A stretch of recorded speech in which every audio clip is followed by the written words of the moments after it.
Welcome to the story of liberty. The Huguenot, an interesting name, the French Huguenots, were members of the Protestant Reformed Church of France during the 16th and 17th centuries. The Huguenots were persecuted over and over simply because they believed in the Bible. Years had passed since the 95 Theses were nailed to that door in the Wittenberg church. Yet during this time, men had been thinking for themselves in France. In the old town of Meaux, men began to independently think. Meaux was a wicked place, and the priests were no better than the people, drinking wine and leading dissolute lives. One day, a man named James Lefebvre, a priest, came to Meaux, and he had translated the Bible into the French language. He told the people that they must repent of their wrongdoing and live right. And he preached so faithfully day after day that in a short time the place became one of the most orderly cities in all of France. Instead of swearing, the peasants sung psalms. Instead of carousing about town and doing things that were wrong, they held prayer meetings. Great things happened in that city. The faith grew, but as they went to the streets, they began to be ridiculed for their faith. And they were called the Huguenots, the people who sung in the streets. And soon they became known as the Huguenots.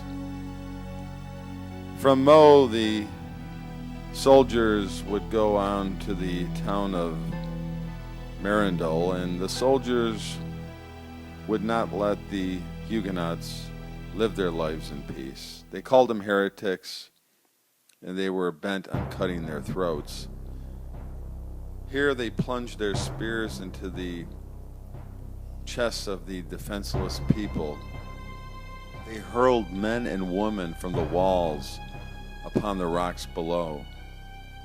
They seized all their goods and homes and left it in a indescribable desolation. I mean, have the people revolted? No. Have they committed any crime? No. Are they law-abiding and peaceful? Yes. They have only been reading their Bible and worshiping God in their own way. That is all they have done. Well, throughout time we see the persecution of the Huguenots. They faced it over and over. Mary, Queen of Scots, she rounded them up in charges of heresy and employed torture and burned them as punishment. Civil wars broke out, and there were massacres over and over, and the Huguenots ran away from France, and they made their way into many different places. They were, of course, persecuted again at the Edict of Fontainebleau, and made their exodus to places that would receive them. They went to South Africa, they went to North America, and they made their way over to a place to seek haven from religious persecution, what would become known as St. Augustine, and settled at what is now Beaufort, South Carolina. 2 years later, in 1564, another group of Huguenots settled at the mouth of the St. Johns River in Florida, only to be massacred by a Spanish expedition. Over and over throughout history, these people made their way around the world to seek refuge in the Netherlands and Wales and England. They became prominent people. They made their way to Ireland and the plantations of Ireland, to Germany and Scandinavia, they traveled. The effects of the Huguenots' departure from France left France kind of brain dead for a long time.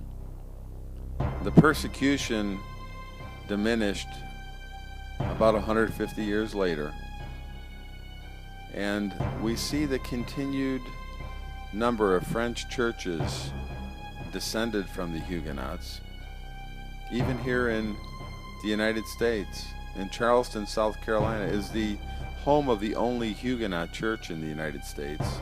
But some of our founding fathers, like John Jay and Paul Revere, were of Huguenot descent. And you may have seen the movie Braveheart, which portrays a man named Francis Marion, the Swamp Fox, in the American Revolutionary War. He was a guerrilla fighter in South Carolina, and he was predominantly Huguenot heritage. The Swamp Fox, Braveheart. And such was the life of the Huguenots, who held on to their faith and believed in the God of the Bible.